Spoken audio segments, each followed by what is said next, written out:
Hi hello মাস্তি মে ঝুমো। আমি Siddhika and welcome back to my channel the passing moments. চলে এসেছি আরও একটা নতুন ব্লগ নিয়ে। আজকে হচ্ছে পুরীতে আমাদের দ্বিতীয় দিন। এখন বাজে সকাল 9টা মতন, আর আমরা এখন দাঁড়িয়ে আছি আমাদের হোটেল ভিনায়কের সামনে চায়ের দোকানে। আজকে সকালের প্ল্যান অনুযায়ী আমরা আজকে যাব একটি অন্য বিচে। সকাল সকাল আমরা রওনা দিলাম গোল্ডেন বিচ বা ব্লু ফ্ল্যাগ বিচের উদ্দেশ্যে। ব্লু ফ্ল্যাগ বিচে যাওয়ার জন্য তোমরা তোমাদের হোটেলের সামনে থেকেও গাড়ি বুক করতে পারো, বা পুরীর মেন রাস্তায় উঠে অনেক ম্যাজিক গাড়িও পেয়ে যাবে, সেখানেও তোমরা গাড়ি বুক করতে পারো। আমাদের গ্রুপটা যেহেতু বড় ছিল, তাই আমরা একটি ছোট ম্যাজিক গাড়ি বুক করেছিলাম। যেতে আমাদের সময় লেগেছিল ওই 10-15 মিনিট মতন, আর যেতে খরচ হয়েছে 250 টাকা। এই হচ্ছে ব্লু ফ্ল্যাগ বিচের মেন গেট। যেহেতু আমরা আগে কোনোদিনও আসিনি, তো ড্রাইভারকে জিজ্ঞাসা করা হলো যে এর ভিতর থেকে কতটা হাঁটতে হবে। উনি বললেন অনেকটাই হাঁটতে হবে। তো এখানে 20 টাকা দিয়ে আমাদের গাড়িটাকে এন্ট্রি করাতে হলো। এন্ট্রি করানোর পর যখন গাড়িটি চলতে শুরু করলো, তারপরেই বুঝতে পারলাম যে খুব বেশিক্ষণ নয়, হেঁটে এলেই ভালো হতো। তো তোমরা যদি আসো তো অবশ্যই এখানটা হেঁটে কভার করে নিও, গাড়িটাকে এন্ট্রি করানোর কোনো দরকার নেই। এখানে আমার মনে হয় যে চার্জটা নিয়েছিল ওটা ছিল পার্কিং চার্জ, কিন্তু আমাদের এই গাড়িটি এখানে আমাদের জন্য দাঁড়ায়নি, আমাদেরকে রেখে সে ব্যাক করে গেছিলো। এই গোল্ডেন বিচে ঢোকার জন্য আলাদা করে পার হেড 20 টাকার টিকিট নিতে হয়, আর 9 বছরের নিচে বাচ্চাদের কোনো রকম টিকিট লাগে না। এইখানে আরও অনেক রকম অপশান আছে, তোমাদের আমি 4টা দেখিয়ে দিলাম। এক এক করে বলা পসিবল নয়, তাই 4টা দেখিয়ে দিলাম, তোমরা পজ করে ভিডিওটা দেখে নিও। এই হচ্ছে আমাদের সকলের টিকিট, এখানে দেখিয়ে তারপর এন্ট্রি করতে হয়। এই টিকিটগুলোকে কিন্তু সামলে রাখতে হবে, কারণ বেরোনোর সময় এগুলো আমাদের দেখাতে হবে। সাধারণ মানুষ বা নর্মাল ট্যুরিস্টদের জন্য এখানে এন্ট্রি হচ্ছে ভোর 5:30 থেকে রাত্রির 8টা পর্যন্ত, আর যাদের মান্থলি পাস থাকে তাদের এন্ট্রি হচ্ছে ভোর 5টা থেকে রাত্রির 10টা পর্যন্ত।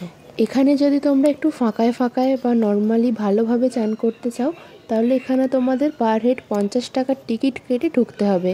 যদি তোমরা এখানে চান করো তাহলে তোমরা বিভিন্ন ফেসিলিটি পেয়ে যাবে, যেমন তোমাদের ড্রেস চেঞ্জ করার জায়গা দেওয়া থাকবে, আবার চান করে উঠে তোমরা ফ্রেশভাবে আবার চানও করতে পারো, তারও একটা আলাদা ফেসিলিটি আছে।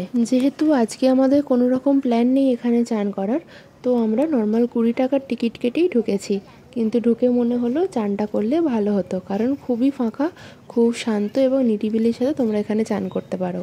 মেন গেট দিয়ে ঢুকে একদম সামনেই দেখতে পাবে গোল্ডেন বিচটিকে, কিন্তু তার আগে ডান দিকে এবং বাঁ দিকে বিভিন্ন ধরনের গাছ লাগানো, ক্যাকটাস থেকে শুরু করে ঝাউ গাছ সমস্তটা এখানে খুব সুন্দরভাবে লাগানো। বিচের ক্যাম্পাসটি অনেক বড়, আর এই যে দেখো পিছনে যে বড় বিল্ডিংটা দেখছো, এটা হচ্ছে গোল্ডেন বিচ গেস্ট হাউস। এখানের আর একটা জিনিস যেটা লক্ষ্য করলাম সেটা হচ্ছে এখানে প্রচুর গিরগিটি আছে। এদিক ওদিক যেখানেই তাকাবে নিচে দেখবে একটা না একটা গিরগিটি নিশ্চয়ই থাকবে। বিচের এই দিকটায় একটি ছোট্ট পার্ক মতন করা আছে, এটা অবশ্যই বাচ্চাদের খুবই ভালো লাগবে। তাছাড়াও এখানে ওপেন জিম আছে, তোমরা যদি চাও তো অবশ্যই এখানে এসে একটু জিম করতে পারো।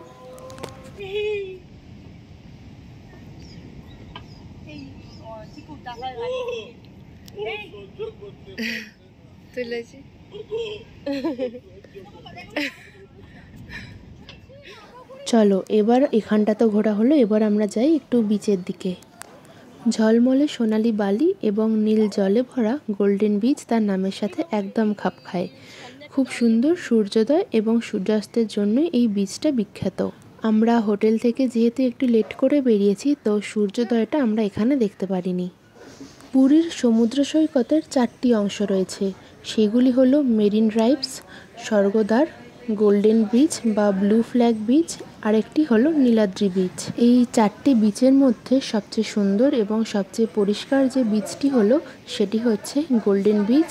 এটি একটি অত্যন্ত পরিষ্কার এবং কম ভিড়যুক্ত সৈকত। এই বিচে কোনো রকম ফেরিওয়ালাকে ঢুকতে অনুমতি দেওয়া হয় না। সমুদ্র সৈকতে একটি ছোট্ট আবর্জনাও পাওয়া যায় না।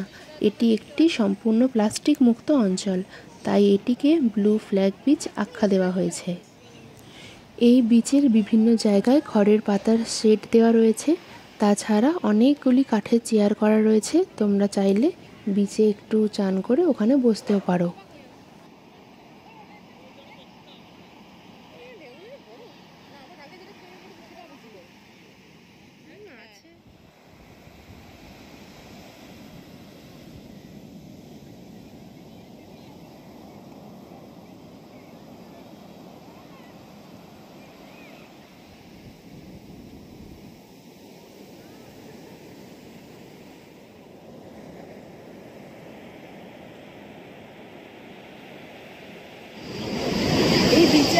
ছোট কাঁকড়াও আছে।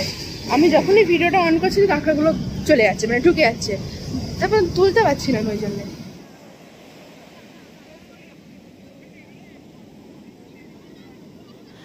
বেশ অনেকক্ষণ হলো আমরা এখানে এসেছি।